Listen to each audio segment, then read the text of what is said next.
Sometimes the story hits the news and it just grabs you. It's like, wait a minute, what's really going on here? It definitely happens. You get that feeling like there's got to be more to the story. Exactly. And that's kind of how I felt when I saw this report about a plane crash in the Philippines. A plane crash? Okay. Yeah, a U.S. military contracted plane goes down during a surveillance mission.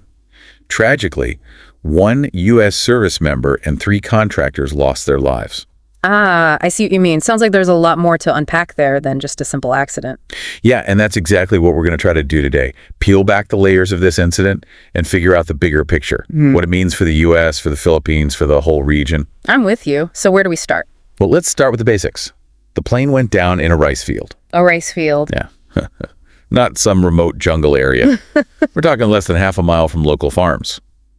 In Maguindanao del Sur province in the southern Philippines. Wow. Must have been a scary scene for the people living nearby. Oh, absolutely. Residents reported hearing an explosion, seeing smoke.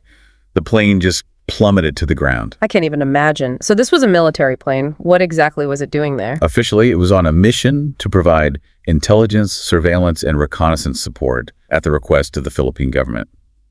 Pretty standard stuff, actually. And yet it ends in tragedy.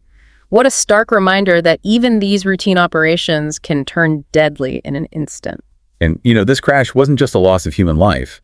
Apparently, a water buffalo was also killed in the incident. Oh, wow. So it really hit close to home for the local community. Absolutely. Okay. And it brings us to the bigger question, what's the U.S. even doing in the Philippines anyway? Well, the U.S. has a long and complicated history in the region. They've been involved in helping the Philippine government fight against various insurgent groups for decades. Insurgent groups. Yeah, we're talking groups like the New People's Army, a communist insurgency that's been active since the 1960s, and various Islamic militant groups like Abu Sayyaf, which operates in the south. It's a messy situation. And the U.S. is right in the middle of it. I mean, is this really about helping the Philippines, or is there more to it? Well, it's a bit of both, if we're being honest. The U.S. has strategic interests in the region. The Philippines is a key location in the South China Sea, and that's a major flashpoint in the global power struggle with China. Okay, so this crash, does it change anything? Does it strengthen ties between the U.S. and the Philippines? It's hard to say for sure. It could go either way. On one hand, this tragedy might lead to more cooperation in counterterrorism efforts.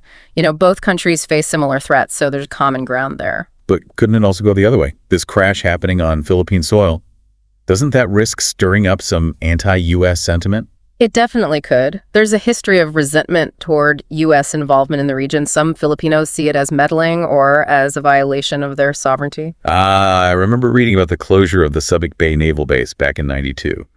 Wasn't that partly driven by those same concerns? Exactly. That was a major turning point in the relationship between the two countries. And this crash could reignite those old debates about the U.S. military presence in the Philippines. This incident adds a whole new layer of complexity to an already complicated relationship. So where does this leave us? What are the possible long-term consequences of this crash? Well, it's a headache for diplomats on both sides. For the U.S., it raises the stakes in the region. Do they double down on their commitment to the Philippines, or do they pull back? And for the Philippines, they're caught between a rock and a hard place, trying to balance this relationship with the U.S. while also trying to address internal security threats and assert their own independence. Absolutely. This crash could tip the scales in unpredictable ways, making an already delicate situation even more so. So we have a tragic loss of life, a mission gone wrong, and the ripple effects of this event are potentially huge. Reshaping the dynamics of the whole region. Makes you think, doesn't it? Yeah, it really puts things into perspective. It's easy to get caught up in the geopolitical chess game, but at the end of the day, there are real people whose lives are impacted by these events. People living near the crash site. Families of the victims. It's a reminder that these events are not just abstract news stories. They have real consequences for real people. Couldn't agree more. So, where do we go from here? This incident raises some tough questions about the future of U.S.-Philippines relations and the fight against insurgency in the region. Yeah, how will this influence their partnership moving forward? Will it lead to greater cooperation or further tension? And what does it say about the challenges facing the Philippines as it tries to navigate its own path in a rapidly changing world? These are questions worth pondering, and they are definitely worth keeping an eye on as the story continues to unfold. Definitely a lot to think about. Thanks for joining me on this deep dive. I really appreciate your insights. Until next time, everyone, keep asking those tough questions. Absolutely. Stay curious out there.